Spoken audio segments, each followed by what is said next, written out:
അതിനു മുന്നേ നമുക്കൊരു വ്യക്തമായ പ്ലാനിങ് ഉണ്ടാക്കണം. ചുമ്മാ എടുത്തു ചാടി എന്തെങ്കിലും ചെയ്ത് അബദ്ധമാക്കരുത്. വെൽ പ്ലാൻഡ് ആയിരിക്കണം.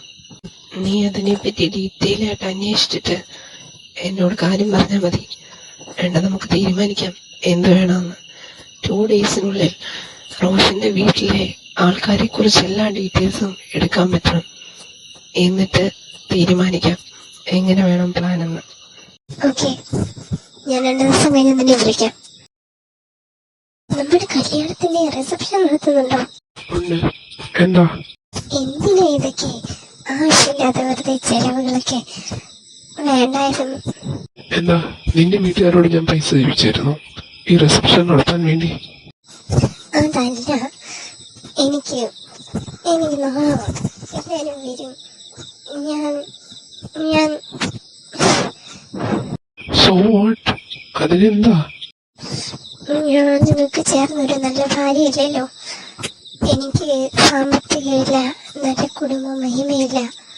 എല്ലാവരുടെ മുന്നില് ഞാൻ വെറുതെ എല്ലാവരും കളിയാക്കും.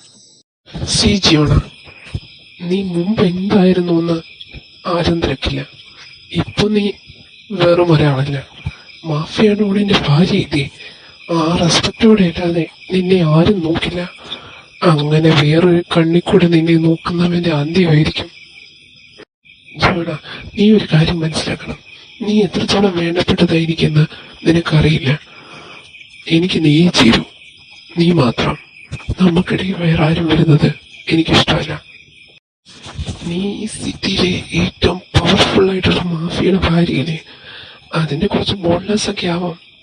എന്റെ നേരെ കിടന്ന് കീറിയാൽ മാത്രം പോരാ. എന്നാ ഞാൻ അമ്മയോടും അച്ഛനോടും വിളിച്ച് പറയട്ടെ ഈ കാര്യം. ശരി. ക്ലാരമോ, എനിക്ക് ഫുഡ് കിട്ടിയില്ല. അഞ്ജന, നീ ഫുഡ് സാറിന് പറഞ്ഞു കൊടുക്ക. നീ പിന്നെ ഇരുന്ന് കഴിച്ചാൽ മതി. ഇങ്ങോട്ട് വാ, നിനക്ക് ഞാൻ വേറെ ഫുഡ് എടുത്തു തരാം.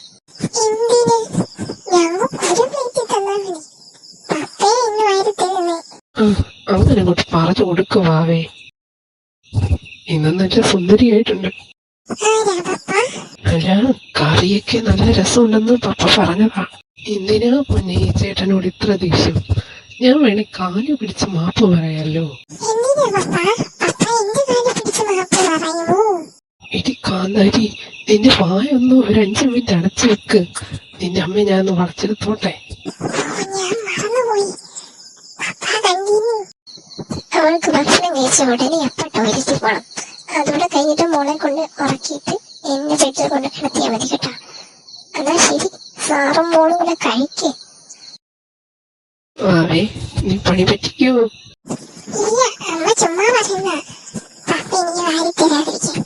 പപ്പ അതൊന്നും മൈൻഡ് കാര്യക്ക് കുറിച്ചുമ്പ അമ്മടിക്കേമി. പപ്പ കാര്യം പറഞ്ഞത് ശരിയാണെന്നാ തോന്നുന്നേ. എന്റെ വയറ്റില് ഗുളുഗുളു.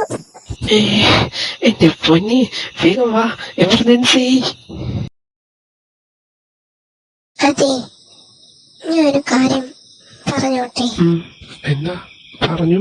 എനിക്ക് ആ ഡയാനെ തീരെ ഇഷ്ടപ്പെട്ടില്ല. Don't behave like this. ഞാൻ നിന്നോട് നേരത്തെ പറഞ്ഞില്ലേ, അവൾ എനിക്കെന്റെ സിസ്റ്ററിനെ പോലെയാ. എന്തോ എനിക്ക് അവളുടെ അടുത്ത് വരുമ്പോ ഒരു നല്ല വൈബ് തോന്നിയിട്ടില്ല. ഹേയ്, അങ്ങനെയൊന്നുമില്ല. നിനക്ക് വെറുതെ തോന്നുക. അവളൊരു പാവാ. നീയും അവളെ ഒരു അനിയത്തിയെ പോലെ വേണം ട്രീറ്റ് ചെയ്യേ. അയ്യടാ, അനിയത്തിയോ? ഏത് വകയില്? അവൾക്ക് എന്നെക്കാളും 2 വയസ്സ് കൂടുതലുണ്ടെന്നാ തോന്നേ. അവളെ വേണം ഞാൻ അനിയത്തിയൊക്കെ. എങ്കിൽ ചേച്ചിയായിട്ട് കാണും. നമ്മുടെ ഒരു ഫാമിലി മെമ്പറിനെ പോലെ വേണം അവളെ നീ ട്രീറ്റ് ചെയ്യാൻ. നീ അവളോട് മോശമായിട്ടൊന്നും പെരുമാറരുത്. അവള് നിന്നോട് എങ്ങനെ ചെയ്യില്ലെന്ന് എനിക്ക് 100% ഉറപ്പുണ്ട്. ആ ഡയന്, എന്താ ഈ രാത്രിയില്? അതിനെന്താ, ഇങ്ങ് പോരെ. ഞാൻ നാളെ ബിസിയാ. എങ്കിലും ഇവിടെ മറ്റുള്ളവരൊക്കെ ഉണ്ടല്ലോ, നിനക്ക് ബോറടിക്കത്തില്ല. ഇങ്ങ് പോന്നേക്ക്. അതെനിക്ക് ചോദിക്കേണ്ട ആവശ്യമുണ്ടോ? ശരി, എന്നാ ഗുഡ് നൈറ്റ്. എന്തിനാ അവിടെ പാതിരാത്രിക്ക് വിളിച്ചേ? അവള് നാളെ ഇങ്ങോട്ട് വരുന്നുണ്ടെന്ന്.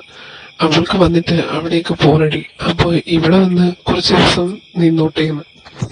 അതിന്റെ കുറവും കൂടെ ഉള്ളായിരുന്നു. ഇപ്പൊ എല്ലാം പൂർത്തിയായി.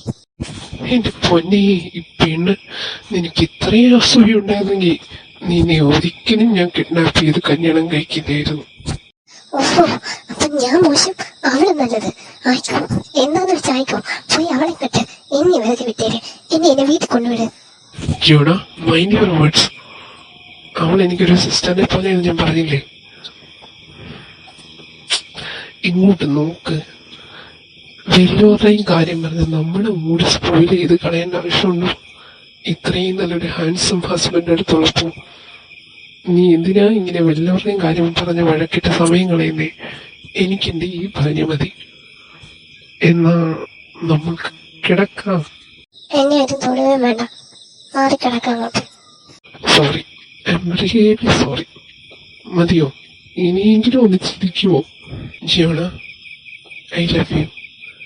I only love you. Love you forever. Love you too. എന്തായി? ഞാളെ വിട്ട് അന്വേഷിപ്പിച്ചു രഹസ്യത്തില്. ജിയോടെ ആ വീട്ടിൽ രണ്ട് പേർക്കേ കളിപ്പുള്ളൂ. ഒന്ന് റോഷന്റെ രണ്ടാനും മിച്ചും, പിന്നെ അവിടെ ഒരു മെയ്ഡുണ്ട്, അഞ്ജന, അങ്ങനെയൊന്നും അവളുടെ പേര്. അവൾക്കും. ഞാൻ മനസ്സിൽ കണക്ക് കൂട്ടുന്നത് ഞാൻ ജെസ്സിയുടെ കൂടെ കൂട്ടുകൂടാന്ന്. അവരാകുമ്പോ എന്റെ പേര് പുറത്ത് പറയില്ല, ഡാഡി അറിയാവുന്നതുകൊണ്ട്. അവരുമായിട്ട് നിന്ന് പ്ലാൻ ചെയ്തിട്ട് വേണം നിന്നെ അവിടെ നിന്ന് ഹെൽപ്പ് ചെയ്യാൻ. നീ ആ അഞ്ജലി എന്ന് പറയുന്ന മെയ്ഡുമായിട്ട് ഒരു ബന്ധം സ്ഥാപിക്കണം. അവളെ വലയിലാക്കാൻ ശ്രമിക്കണം. ഐ മീൻ, അവൾക്ക് വേണ്ടത് റോഷനെയാണെന്ന് തോന്നുന്നു.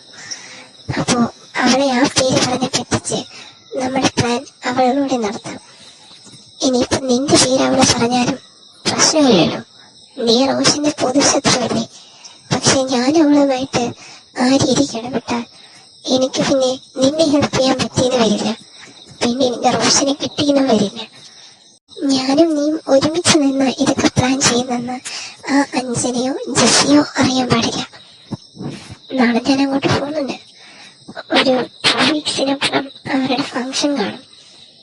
അത് കൂടിയിട്ട് അവിടെ നിന്ന് ഇറങ്ങാന്ന് വിചാരിച്ച് റോഷനോട് ഞാൻ വിളിച്ച് പെർമിഷനൊക്കെ ചോദിച്ചിട്ടുണ്ട്. ഇനി എന്ത് വേണമെന്ന് എനിക്ക് നന്നായിട്ടറിയാം.